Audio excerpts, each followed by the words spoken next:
Hey everyone, my name is Taryn and thank you so much for stopping by my channel today, Birdhouse Blooms. Now that is a new name for me. I was previously Nicole Flower House, so it's still me, Taryn, and it's still the same channel, just a different name. Today is an exciting video. Last spring, I did a video about my tulips and I mentioned in there about all the challenges I was facing growing tulips in my growing zone, which is 7B. I'm in North Carolina and our springs are very warm and we have really big temperature fluctuations. That makes it really challenging to grow tulips. And another challenge about tulips is spreading your harvest out throughout the weeks instead of getting all your tulips at once. This is especially important if you are in a small space and don't have a really big walk-in cooler. And also if you don't have a way to sell that large of a volume of tulips all at once. And in that video, I mentioned that I wanted to explore hydroponic tulips. I did take the class. It's called the Tulip Workshop, and I'll link it down below.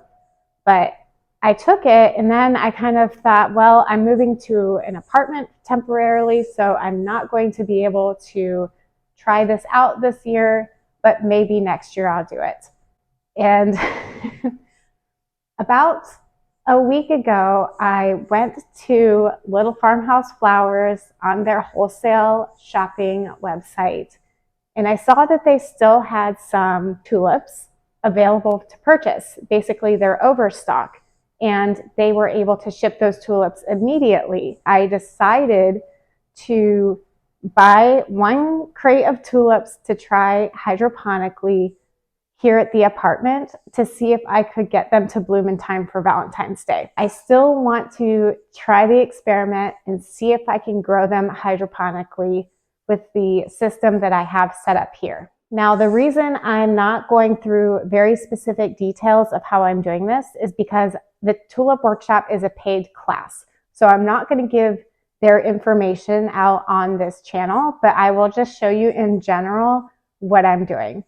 And today, my crate of tulips have arrived, and so I wanted to show you those tulip bulbs and what they look like. Okay, here they are. They came via FedEx in this box. Since I only ordered one crate of tulips, I was just able to get these by shipping on FedEx.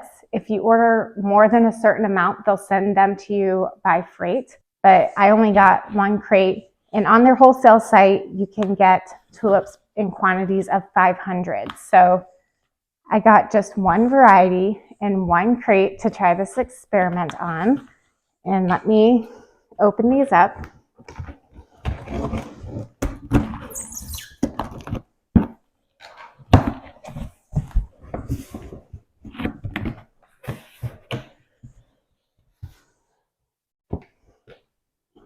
Okay, here's my invoice, and they sent this really pretty card. All right, so here are the bulbs. I guess they are still in their crate. I wasn't sure. Let's see if I can flip this up so you can see the variety on these. Let me check. These are called Bell Song. Now, I'm not going to grow all 500 of these at one time. I don't have space for that. So I'm going to divide these in half. I'm going to grow 250 of them for Valentine's Day or maybe even March, whenever they bloom. And then the other ones, the other half, I'm going to save for Mother's Day to try to force those for that. So what I'm going to do right now is take out 250 of these bulbs to store some.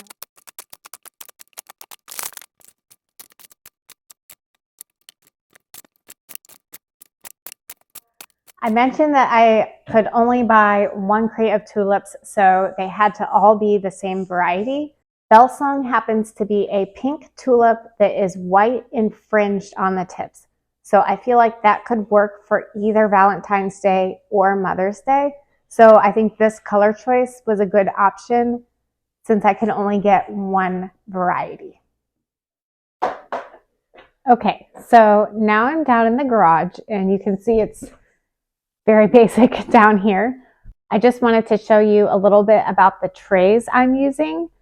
Now, some of the main reasons I didn't buy the tulip hydroponic trays is because the ones I was hoping to get sold out before I made my purchase. I was still kind of on the fence if I wanted to purchase them or not, and I waited too long. It's not like it was a frantic buying frenzy kind of thing, but I just waited too long to try to buy those from Little Farmhouse Flowers with Linda and Emily, and I didn't want to buy them anywhere else. The ones they said they had at Little Farmhouse Flowers had like a stackable design and stuff, so I just didn't want to get any from anywhere else. I do understand that the trays I have are not ideal. There are flaws with this system, but I'm hoping that it will work anyway. So this is what I'm going to be using. These are from Bootstrap Farmer. I talk about them all the time on my channel. I love them. Their products are made in the United States from recycled plastic, and they're super heavy duty. So that is why I like buying from them a lot. Those were some of the reasons I went with this experimental design. This is just a 10-20 tray, very heavy duty. And then this is their shallow mesh tray. It's an inch deep in depth. And I'm just placing this in here. And what I'm hoping will happen is when the tulips root, that their roots will go through this mesh and drink the water from the tray below. Now, the big disadvantage to these is that there are no prongs or anything holding the tulips in place. To get the exact growing point down into this tray is not really possible with these, probably in the same way that the hydroponic trays designed for this purpose can allow. So this, I don't know if it'll work.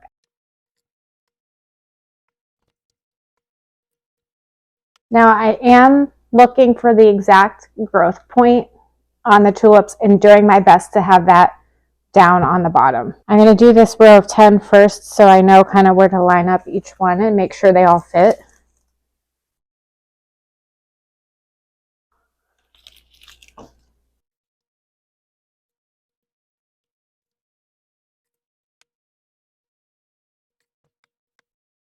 Okay, it's been a few days and I just wanted to give you a couple of updates on what's going on with them. I was really bothered by how the tulips were rolling around in the tray and their growing tips weren't all pointing up, which meant that the tulips, if they did grow, were going to grow sideways possibly. I don't know if they would have self-corrected and grown upward toward the lights, but I really wanted to find a way to prop these up so they didn't fall over. And what I did was take these are coffee stir sticks, and they actually fit through the holes of this mesh.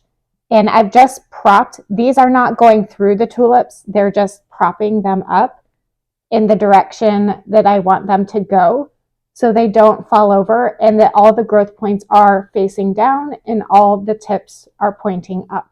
It looks kind of scary, but I just wanted something that wouldn't promote bacterial growth, so they are plastic.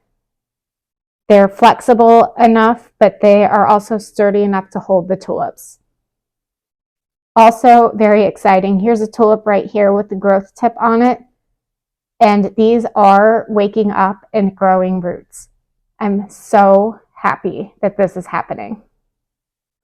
Here's a good example of one over here. There's a growth point. And if I pick this up, there are the roots growing. And then I can just set it right back in its little coffee stir holder and it's pointing upwards. Yes, this is going to take a long time for me to do all the trays, but I think it's worth it since I'm not able to get the other hydro trays and it's better than nothing. So that is my solution to keep these facing the correct direction. And it also keeps them from wobbling and rolling around when I pick up and move the trays. So the next update I will have for you about all of those tulips will be harvest time. I'm really hopeful that they will grow and bloom. Since this is my first time trying this, I don't know if I have all of the timing right. And if they don't work for Valentine's Day, hopefully it can be for Easter or just springtime in general. I am very happy to be trying out this new hydroponic system.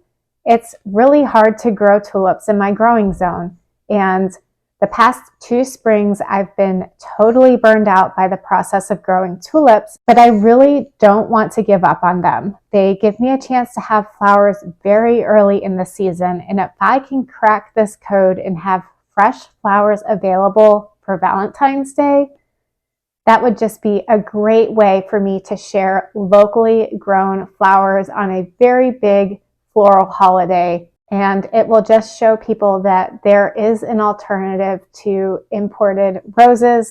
Also, as I go into this new season and transition, it's really important to me that I not burn myself out every single spring. The way I was growing tulips and having to store my entire harvest at once and try to sell it as quickly as possible was just extremely challenging for me. And it almost set me up to fail for my entire season because it just burned me out so much to do it. So the ability to plan successions and only plant as many tulips as you want at one time, and that you can control when they bloom, is just a really big deal, and I hope it works. If you're in the same boat as me and do get burned out by the typical traditional way of growing tulips, and that includes digging trenches or having row crops out in the field, fluctuating temperatures, fluctuating rain. We often get kind of flooding in the winter time, so worrying that all those bulbs could be rotting. I also have deer pressure and rabbit pressure, so I'm trying to use frost cloth and shade cloth to protect those blooms. So if you're in the same boat as me with tulips and you want to try something different, I really have to highly recommend the Tulip Workshop, and it is linked below. So if you want the details of how to grow tulips hydroponically, you can take the class too and give it a try. All right, that is all for this video. The next time you see the tulips, hopefully it'll be a harvest video and you'll get to see all the beautiful blooms. See you next time. Bye.